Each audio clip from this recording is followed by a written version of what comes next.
terutama dalam bidang kesehatan veteriner. Kemudian menganalisis standar dan pedoman yang ditetapkan oleh World Organization for Animal Health. Jadi WOA ini dulu namanya IOA ya, ini dulu ya.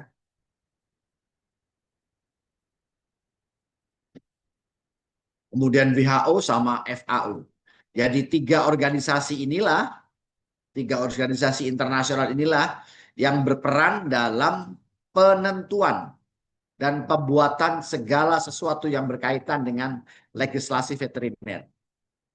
Jadi kalau contohnya FAO, kalau kita membicarakan masalah Kesmafet, produk daging, produk telur, produk susu, yang bagaimana yang seharusnya bisa didistribusikan, maka kita rujukannya adalah FAO. Kemudian yang WHO ini juga berkenaan dengan One Health. Apa yang seharusnya dilakukan oleh seorang dokter hewan jika ada suatu outbreak yang berkaitan pada penyakit yang bisa menyerang manusia, hewan, serta bisa merusak lingkungan. Ini standarnya yang dipakai adalah standar WHO. Kemudian yang World Organization for Animal Health, ini WOA ini, yang berkaitan dengan ekspor impor, baik itu produk daging atau hewan hidup, yang nantinya mempunyai impact tentang kesehatan hewan maupun kesehatan masyarakat. Jadi intinya tiga organisasi dunia inilah yang berperan secara aktif untuk membentuk dan mempengaruhi segala regulasi yang berjalan di Indonesia yang berkaitan dengan peternakan, kesehatan hewan, pangan, Kesmafet, dan sebagainya.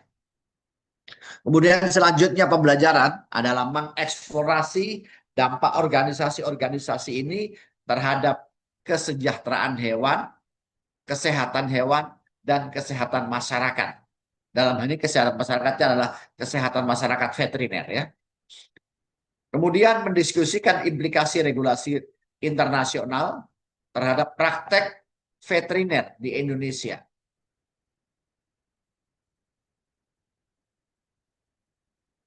Kemudian materi yang akan diberikan adalah materi tentang pendahuluan organisasi internasional.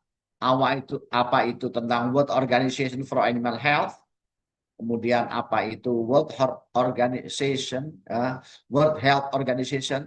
ini yang berkaitan dengan One Health Initiative, ya. Kemudian FAO, Food and Agriculture Organization, terutama tentang Codex Alimentarius ya, tentang persyaratan-persyaratan yang berkaitan dengan pangan yang mau didistribusikan pada suatu masyarakat.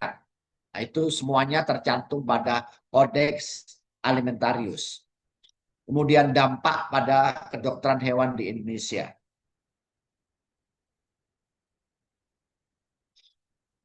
Nah, ini ya, organisasi internasional apa saja ini? Semuanya. Tapi yang berperan di kita, saya ingatkan hanya 3 aja ya. WOA, WHO, sama FAO. Yang berkaitan erat dengan legislasi veteriner.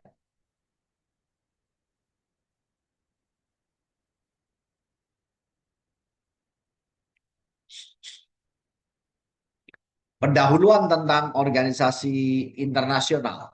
Definisi. Organisasi internasional adalah entitas yang dibentuk oleh beberapa negara untuk mendorong kerjasama dan menangani isu-isu secara global. Organisasi ini, namanya organisasi internasional tadi, berperan penting dalam menetapkan standar, memfasilitasi komunikasi, mengkoordinasikan upaya antar negara. Pentingnya organisasi internasional membantu mengatasi tantangan lintas negara seperti wabah penyakit, keamanan pangan, dan kesejahteraan hewan.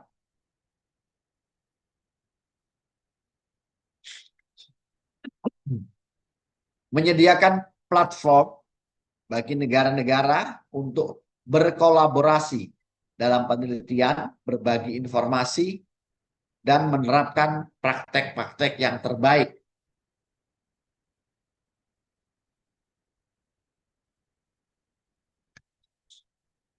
Karena kita berada di dunia kedokteran hewan, maka yang dibicarakan dulu adalah World Organization for Animal Health, WOAH.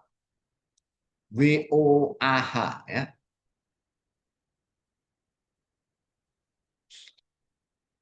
Organisasi ini berfokus pada peningkatan kesehatan dan kesejahteraan hewan secara global. Menetapkan standar internasional untuk kesehatan hewan dan pengendalian penyakit. Jadi misinya di WOAH ini adalah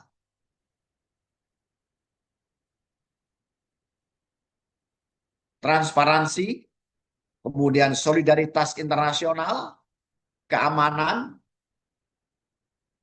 sanitasi, peningkatan layanan dokter hewan, keamanan pangan, dan kesejahteraan hewan.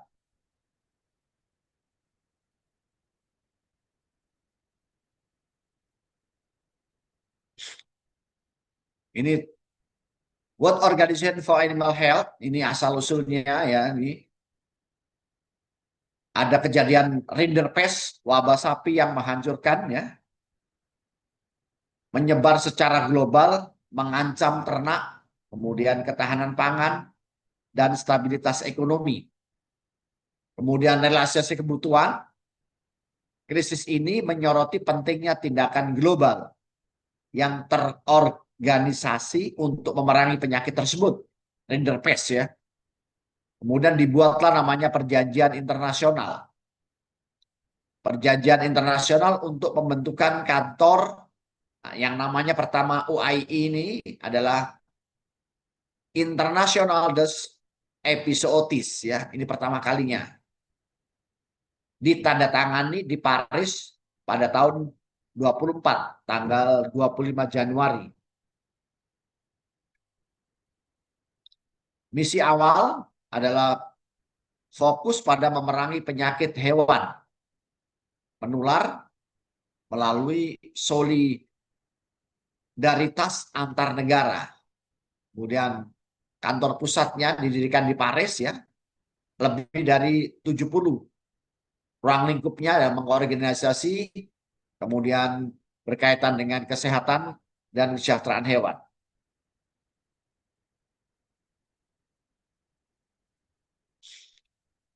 WOAH ini terdiri dari sekarang ini ada 183 delegasi. Mereka memiliki otoritas tertinggi di bidang organisasi dunia untuk kesehatan hewan. Setidaknya setahun sekali pada bulan Mei diskusi di Paris. Fungsi daripada World Assembly ini adalah untuk mengadopsi standar-standar baru tentang standar internasional.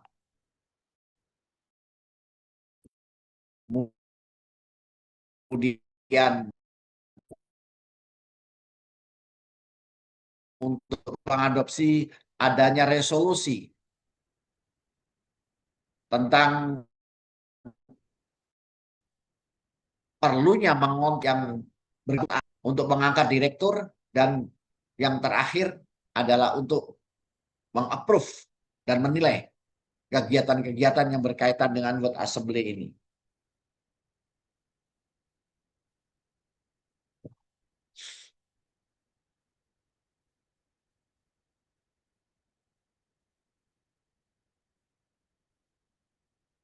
World Organization for Animal Health ini ada namanya terrestrial dan aquatic code and manual.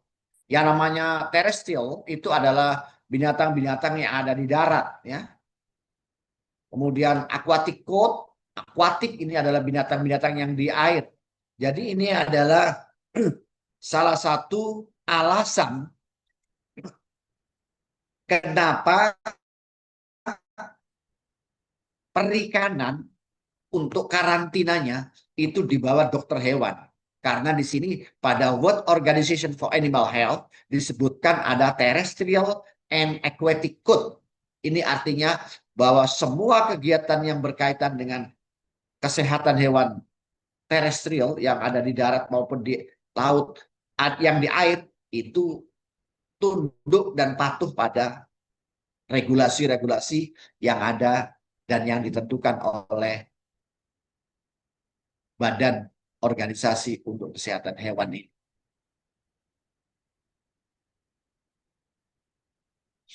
Nah, ini ada dua, ada code and manual. Ya, apa bedanya ini ya? Kalau code itu adalah kebijakan, kalau manual itu adalah praktis, tindakan-tindakan praktis, prosedur, laboratorium itu manual ya. Seperti kita, kalau kita punya manual book itu adalah yang praktis-praktis saja ya. Kalau code itu adalah berkaitan dengan kebijakan. Dan kalau kita bisa melihat ya, melihat datanya, kita akan tahu nanti bahwa karantina perikanan itu konsepnya itu harus masuk di dunia kedokteran hewan ya, perikanan. Makanya ini yang saya perjuangkan, yang dulu ada apa namanya? Ada pemikiran dipikir saya waktu itu ingin menguasai dunia karantina perikanan. Enggak, saya tidak ingin menguasai karantina perikanan, tapi saya ingin menempatkan kedudukan yang benar berdasarkan rujukan dari World Organization for Animal Health. Akhirnya sekarang ini karantina perikanan, semua yang duduk di front line itu sekarang sudah dokter hewan semua ya. Loh, bagaimana sarjana perikanan? Sarjana perikanan boleh masuk di karantina perikanan, tetapi dia di bidang administratif, di bidang yang lain, selain untuk menentukan bahwa ikan ini sakit dan boleh diekspor keluar atau boleh masuk atau boleh ya itu dokter hewan ya.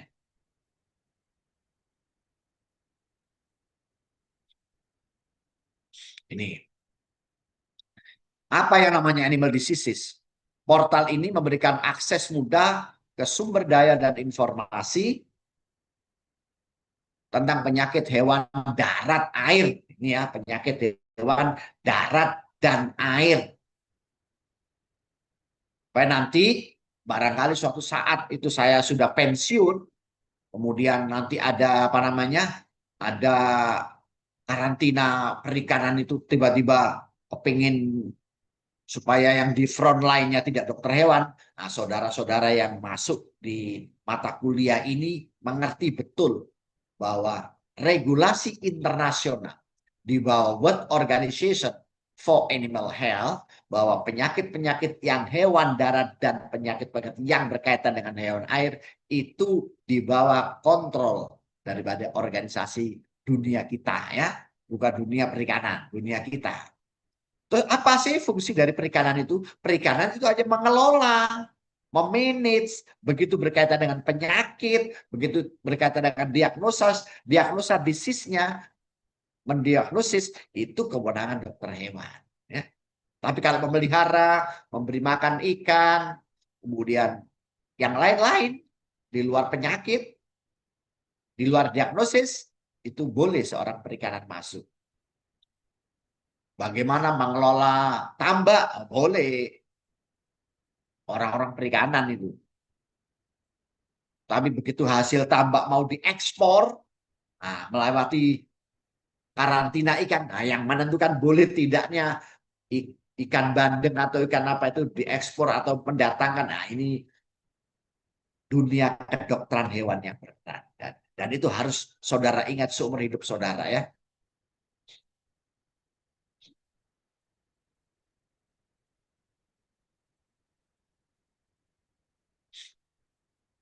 Nah, sekarang ini ada namanya WAHIS ya, pengawasan penyakit. Ini tentang sistem pemantauan dan pelaporan penyakit global. Tapi kalau di Indonesia namanya ISIKNAS, Sistem Informasi Kesehatan Hewan Nasional. Tapi kalau yang dunia namanya WAHIS ya. Jadi e-sickness dengan WAHIS itu dikaitkan.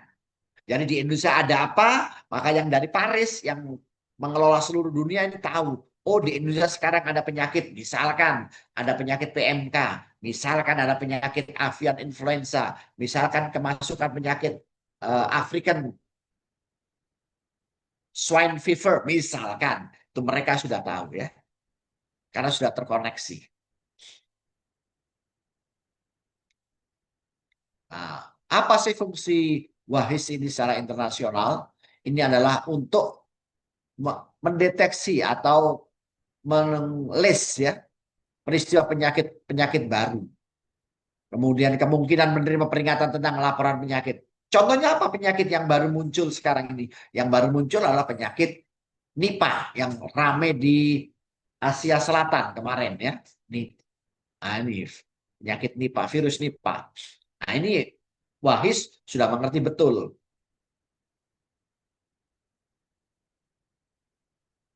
Nah, di WAHIS itu ada apa? Di WAHIS itu adalah merupakan suatu panel interaktif untuk menggambarkan situasi penyakit. Bagaimana kita menyelesaikan penyakit tersebut ya.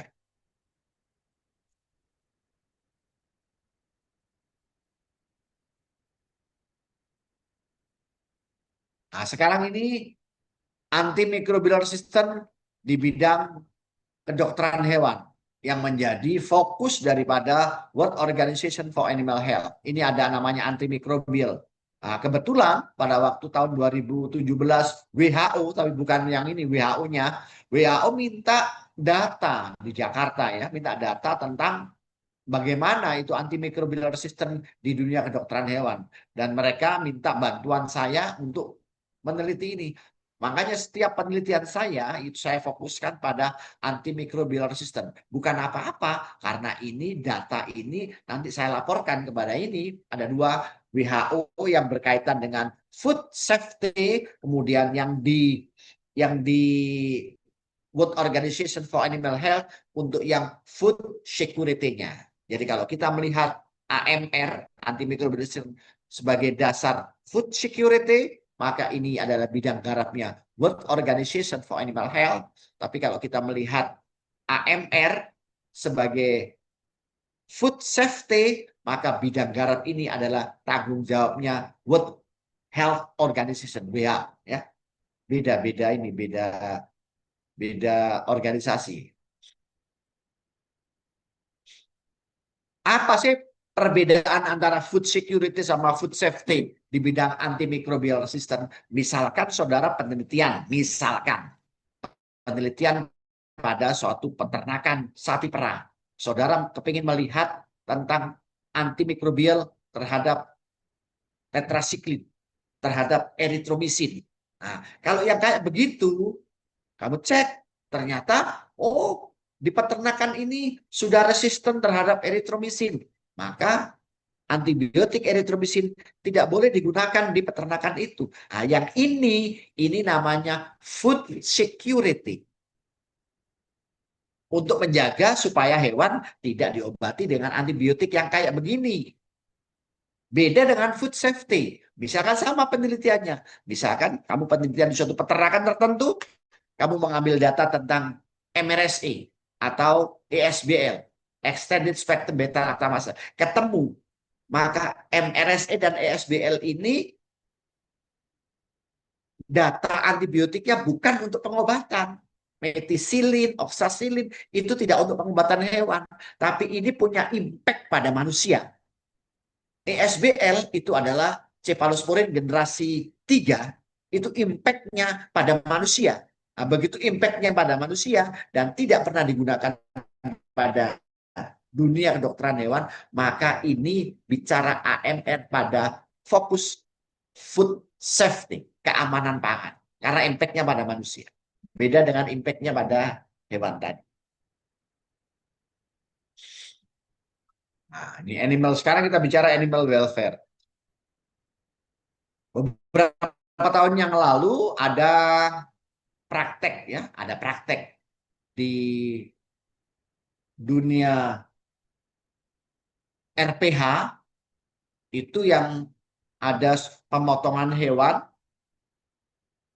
Hewannya mati, tapi sebelum mati masih kejut-kejut dikelimbeti, apa namanya, di peeling ya, kulitnya dikelimbeti. Waktu itu disorot ya, direkam. Impactnya apa? Impactnya terjadi ban ya, terjadi pelarangan importasi sapi dari Australia karena mereka menganggap RPH waktu itu tidak melakukan animal welfare. Sapi belum mati sudah dikelimbeti. Nah, ini contohnya ya, contoh sederhana. Akhirnya kita masuk, kita memberikan pendidikan tentang komunikasi, edukasi, sama informasi bahwa tindakan-tindakan yang kayak begitu, meskipun tidak menurunkan kualitas daging, ini adalah tindakan-tindakan yang limbet. Sapi belum mati betul, itu adalah tindakan-tindakan breaking the law, melanggar aturan. Dan itu dikategorikan sebagai pelanggaran terhadap kesejahteraan hewan.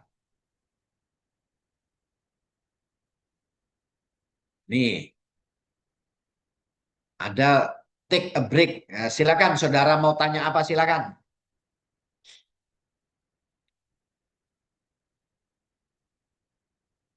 Barangkali ada pertanyaan. Nurul Laila, barangkali ada pertanyaan. Naswa Sasi Kirana.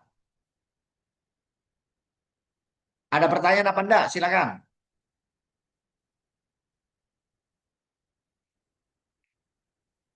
Halo? Oke, enggak ada pertanyaan. Saya lanjutkan ya. Nurul, saya lanjutkan ya.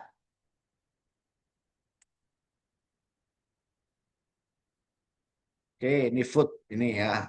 FAO. Oke. Memastikan keamanan dan kualitas pangan, ini FAO ini ya. Nanti saudara bisa lihat sendiri. Yang penting FAO ini adalah ada food security-nya. Food security itu bicara tentang jumlah quantity. Tapi kalau Codex Alimentarius itu bicara tentang kualitas standar keamanan pangannya. Beda ya.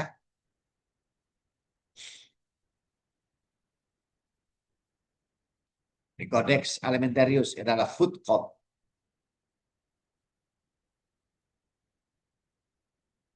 Oke, ini mahasiswanya ngantuk semua, jadi saya cepat-cepatkan aja ini ya. Ini coba ini, silakan barcode-nya ini di apa namanya, di screening, di scan. Kalau saudara kepingin tahu apa sih general principle of food hygiene ya, standar-standarnya apa, ada di sini semua. Saudara bisa, nanti saya share dan saudara bisa men-scan ini ya untuk mendapatkan data dari FAO. Nah, sekarang yang terakhir adalah World Health Organization. Nah, ini berkaitan dengan One Health. Kenapa kok ada One Health? Karena ada satu kesehatan yang saling mengikat, saling terkait antara kesehatan dunia kedokteran hewan, dari kesehatan hewan, kesehatan manusia, sama kesehatan lingkungan.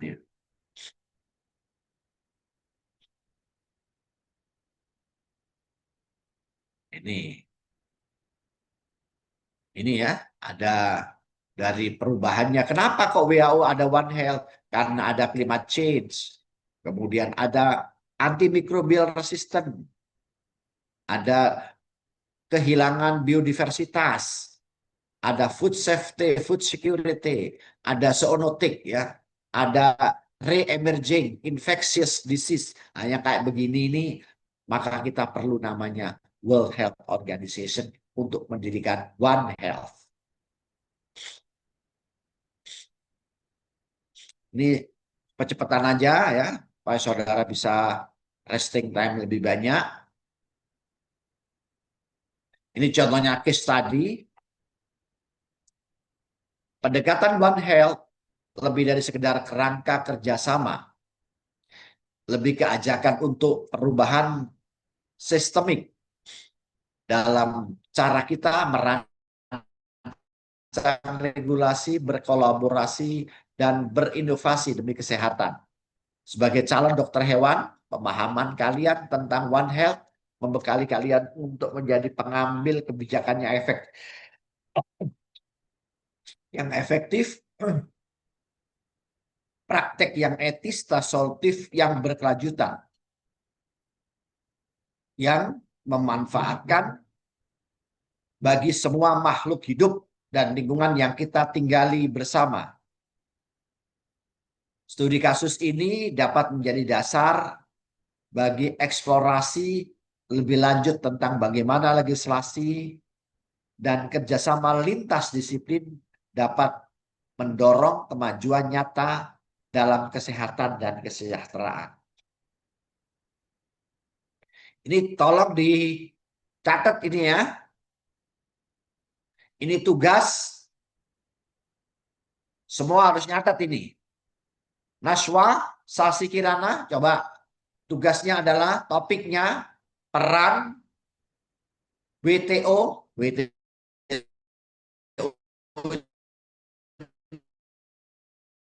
itu adalah World Trade Organization, pangan dan kesehatan global.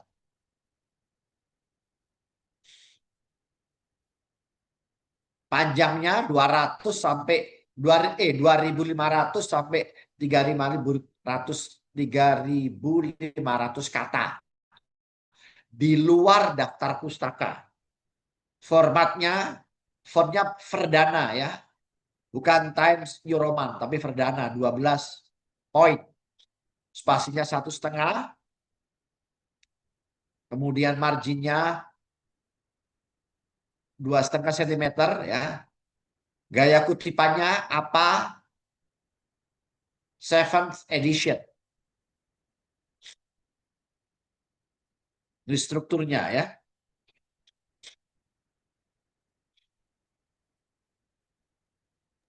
Oke, Prof. Ya. Halo? Apa Nasya? Mohon maaf, Prof. Tadi suaranya tidak terdengar. Internet saya mati. Tapi sekarang ini tugasnya sudah terlihat belum? Sudah terlihat, Prof. Terima Oke kasih. ya. Yang penting tugasnya ini ya. Kemudian gaya kutipannya saya ingatkan ya, pakai apa 7th edition. Apa itu apa? Saudara cek di Google ya. Kemudian ini adalah strukturnya ya, struktur artikelnya kayak gini. Deadline-nya saya ingatkan, deadline-nya adalah pertemuan 12, tapi bukan tahun 2025 ya, diganti tahun 2026. Pertemuan tatap muka ke-12 tahun ini.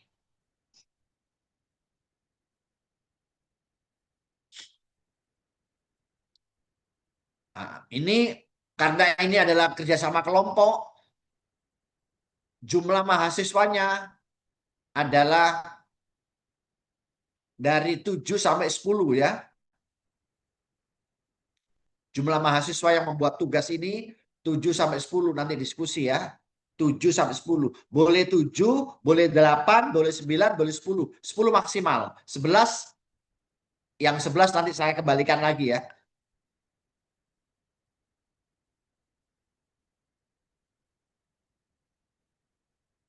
Jadi 7 sampai 10 saja. Oke.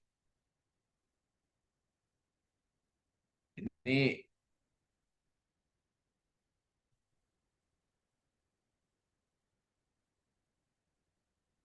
nah dia kalau sudah ini terakhir nanti dikumpulkan pertemuan tatap muka ke-12 ya. Dan ini menentukan nilai saudara nanti ya. Karena nilai saudara di samping UTS dan UAS adalah tugas kelompok bersama untuk mendiskusikan ini. Oke, ada pertanyaan? Tidak ada, Prof. Kalau tidak ada, saya akhiri. Assalamualaikum warahmatullahi wabarakatuh. Ini saya share ya. Saya kirim ke Komtingnya ya. Diingat lihat deadline-nya bukan tahun 25 ya, tahun 26 ya. Yang penting itu adalah pertemuan ke-12. Ada pertanyaan, Nak? Permisi, Prof. Izin bertanya terkait absensinya bagaimana nggih, Prof? Absensinya minggu depan kamu datang ke tempat saya, jadwal absensinya tiap kelas sendiri-sendiri ya. Kelasnya kan ada yang Selasa jam berapa dan jam berapa ya. Absensinya itu ya. Di tempat saya, di ruangan saya nanti pakai laptop ini ya. Apalagi? Baik, Prof. Terima kasih. Sudah tidak ada ya. Ini nanti tugas ini saya share ke Komting. Udah, saya akhiri. Assalamualaikum warahmatullahi wabarakatuh. Waalaikumsalam Waalaikumsalam warahmatullahi warahmatullahi wabarakatuh. wabarakatuh. Terima kasih, Masih, Prof. Bro. Jaga kesehatan nak ya. Siap, Prof. Oke, Prof. Oke.